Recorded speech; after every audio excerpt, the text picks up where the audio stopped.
Bonjour les amis, aujourd'hui on va revoir une entreprise très intéressante qui s'appelle Eurofin Scientifique qui cotise à la bourse de Paris, qui a une market cap de 10 milliards d'euros, un rendement sur dividende de 1%.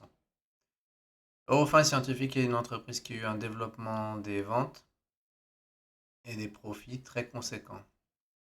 C'est une entreprise qui est dans l'industrie, laissez-moi fermer ça, l'industrie de life science, donc du test scientifique pour l'industrie de la santé, donc tous les tests de santé que les gens font, l'industrie agronome, tous les tests de nourriture pour la sécurité de la nourriture et aussi tout ce qui est environnement.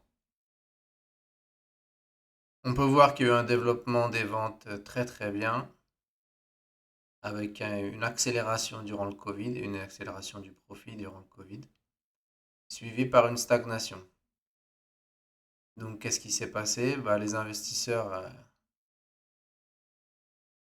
ils sont bêtes, quoi. Ils sont pas très malins. Enfin, à long terme, s'ils sont intelligents, l'entreprise a fait énormément. Et durant le Covid, ils ont pensé que l'augmentation des profits qu'il y a eu durant un an ou deux était permanente. Donc, ils ont monté le cours de bourse très très haut. Et après le boom, les ventes ont stagné, c'est normal, puisqu'ils ne vendaient plus de tests Covid. Il n'y avait plus de Covid. Ou en tout cas, il y en avait encore, mais maintenant, c'était plus important. Bon, on va pas faire du hors-sujet. Et donc, quand les ventes ont baissé ou stagné, les investisseurs ont vendu et on pensait que c'était permanent. Alors que ça, c'est pareil pour LVMH. Quand les ventes ont boomé, les gens, ils ont pensé que le boom était... chaque année, il y aura un boom. Et maintenant que les ventes des produits LVMH sont en baisse, ils pensent que chaque année, ça va baisser. Et la valorisation a baissé énormément. Bon, en fait, il faut plutôt avoir une optique de long terme. Et il faudrait quasiment ne pas regarder ce qui s'est passé après le Covid. Et l'optique de long terme, c'est que c'est une entreprise de croissance de bonne qualité. Et que ce qui s'est passé, c'est que d'un côté, on a eu les ventes des tests Covid qui sont allées à zéro, on est d'accord. Donc, tac, ça baisse. Ça a été compensé par des ventes en augmentation de quelque chose d'autre. Donc, on a deux segments. Un segment qui baisse, un segment qui monte. Au final, les ventes sont plates. C'est normal qu'il n'y avait plus de ventes Covid. La valorisation est très raisonnable avec 15 fois les bénéfices et 8 fois le EV/EBITDA. C'est même plus que raisonnable, c'est pas cher pour une entreprise de qualité. Je ne suis pas contre l'investissement dans la qualité. Maintenant, on va voir un peu, c'est une entreprise que j'avais présentée sur mon blog anglophone. On va voir ce que j'avais écrit, mais on ne va pas aller dans la partie payante par respect pour les souscripteurs qui sont payants. Donc, au refin scientifique, c'était un 100 bagger, c'est-à-dire que l'entreprise, elle a fait, le cours de bourse a fait plus de 100 fois, un retour exceptionnel. Mais sans moi, bien sûr. Quand j'ai découvert au refin, c'était déjà un 100 bagger. Et c'est vrai que j'en ai acheté un peu, j'en ai vendu durant le pic, alors peut-être pas tout en haut, mais j'en avais acheté un peu avant, ça a explosé. Durant le Covid, j'ai fait quelques mouvements un peu de trading parce que j'ai eu des trucs qui ont explosé et en même temps, de notre côté, j'ai eu des entreprises qui se sont écroulées comme l'entreprise de télécommunication MTN Group. Allez regarder la vidéo sur MTN Group, qui est l'entreprise de télécommunication africaine. Elle est passée à 1 euro. Avant, elle était à 4-5 euros. J'ai acheté. Et après, ça a fait x3, x4. Je sais même plus combien. Là, on est à 6 euros, donc x6. Je sais pas. Je sais pas exactement si c'était 1 euro ou 1,50 €. Mais durant le Covid, j'ai fait quelques arbitrages. Et après le Covid, quand les choses se sont calmées, je suis revenu sur mes anciennes convictions de long terme progressivement quand j'ai eu une nouvelle opportunité de racheter Eurofin. Donc ça a augmenté à cause des tests, hein, j'ai déjà expliqué les tests Covid.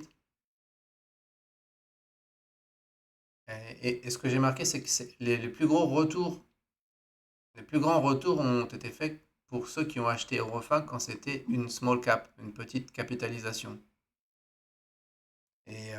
Maintenant, à 10 milliards, c'est une moyenne capitalisation. Mais pour les Américains, 10 milliards, c'est une petite capitalisation.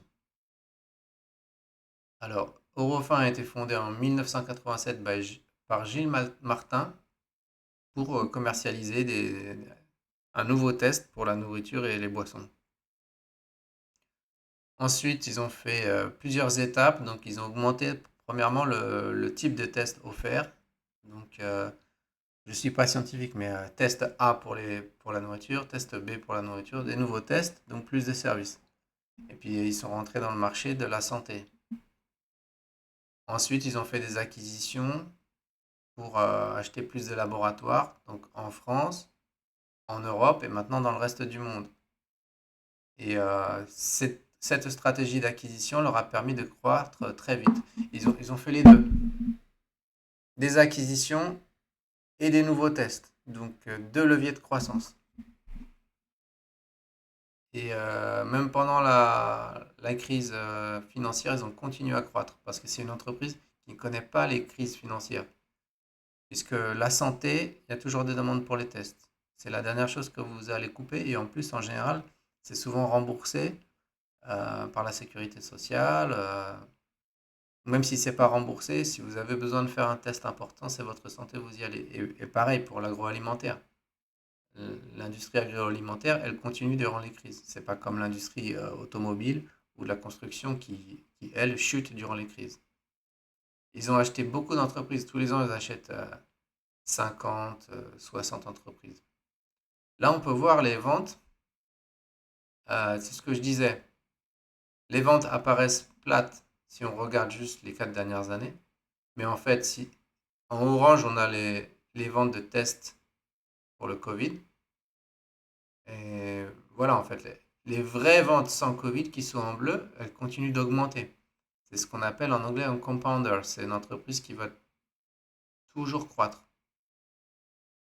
Euh, et alors, ils ont fourni une analyse sur les 25 ans de création de valeur. Et en fait, c'est l'entreprise européenne qui a eu le plus gros retour en termes de, de résultats pour l'actionnaire. Donc, le meilleur cours de bourse. Il s'approche presque des Amazon et des Google. Donc, ils ont un système centralisé de laboratoires, ou avec des gros laboratoires pour être très efficace et avoir tous les tests disponibles. Et aussi des petits laboratoires locaux qui s'appellent spokes, qui sont plus proches des clients pour être plus rapides et donner du service clientèle local. Et des fois, euh, il y a des échantillons qui vont des laboratoires locaux au gros laboratoire central quand c'est nécessaire. Donc, les marges ont augmenté au fil des années parce qu'ils se deviennent plus centralisés, ils font des synergies, ils ont des frais de, comment dire, headquarters, de sièges sociaux qui sont fixes, mais quand il y a plus de revenus, bah, ces frais fixes sont une part moins importante. Les acquisitions.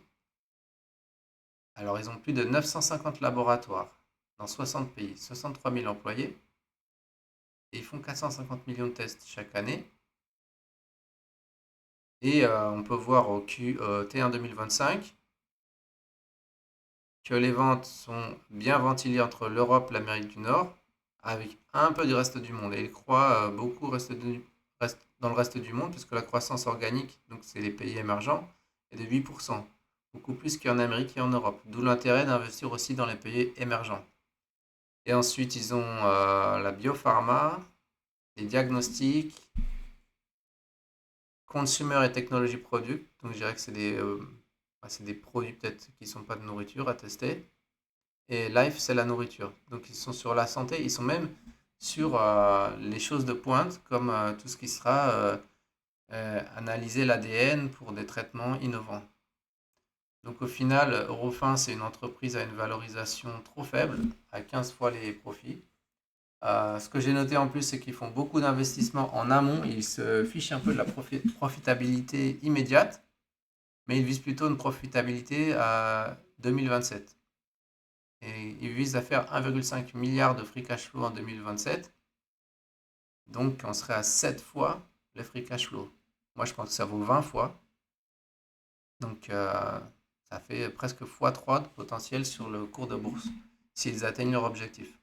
Donc, comment ils vont atteindre leur objectif? Ce serait par efficacité. Donc, ils font beaucoup d'investissements en amont. Ils investissent aussi dans ce qu'ils appellent des startups, qui sont des laboratoires nouveaux créés de toutes pièces. Et ceux-là ne gagnent pas de l'argent dans les premières années. Ils gagnent au bout de 4, 5 ans et ils commencent à devenir profitables. Donc, c'est une entreprise qui ne vise pas la profitabilité immédiate, mais avec le temps, la profitabilité va augmenter. Ils sont également très actifs sur les rachats d'actions quand le cours est très faible. Donc là, actuellement, ils ont fait beaucoup de rachats d'actions. Ils ont racheté 4 ou 5% de la capitalisation. Je n'ai pas le numéro exact. C'est dans mon article en anglais, bien sûr. Et également, si leur cours de bourse est très élevé, ils font des émissions d'actions. Donc c'est une entreprise flexible. Donc au final, Eurofin, malgré quelques complexités au niveau de la comptabilité, parce qu'ils font beaucoup d'achats d'entreprises, c'est une entreprise dans un secteur acyclique qui ne craint pas les crises économiques, qui a une croissance organique stable de long terme. Par rapport à LVMH, par exemple, LVMH que j'évoquais, on ne sait pas trop exactement quelle va être la croissance des ventes des produits LVMH, si les clients vont les aimer dans 5 ans en Chine, comment ça se passe. Pourtant, je ne suis pas bearish LVMH, mais LVMH, pour moi, c'est plus un achat, on achète et on verra ce qui se passe. C'est plus un achat de confiance, de croyance presque. Alors que Eurofins Scientifique, le taux de croissance des besoins de tests de santé et de tests euh, de nourriture et environnementaux sont des taux de croissance connus. Croissance organique, on va le trouver dedans. Euh, c'est du 5-6%. Là, cette année, c'était de 4%, mais en général, ils visent plus, je crois qu'ils visent au moins 5 ou 6% d'organique en croissance organique annuelle à long terme. Voilà pourquoi Eurofin, je pense, est un bon investissement. Et je vous dis à la prochaine pour la prochaine vidéo. Merci.